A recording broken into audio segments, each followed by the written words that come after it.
clay isn't entirely all bad, and I'm going to show you right here how the clay kept that little man-made lake from running into this backyard. Now, down in that swale where we're working, we're just trying to dry up the rainwater because it's a pretty flat yard back there. So we're right in the center of the swale, and we're running, they're big lots. We're running, a couple 100 feet.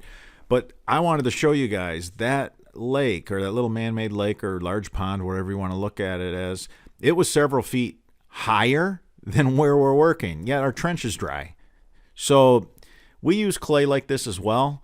When you see us digging a pond, building up, a berm out of clay, that's what we're doing. We're trying to contain the water. Water's beautiful as long as it's contained and it's not causing property damage. All right, here's our burrito wrap system. You have to burrito wrap your system if you want it to last forever. Our 4-ounce fabric is fantastic. It's going to see you through.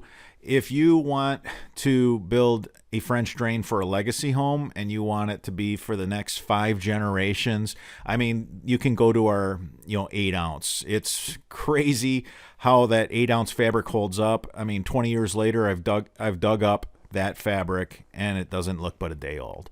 All right, everybody. Until the next video.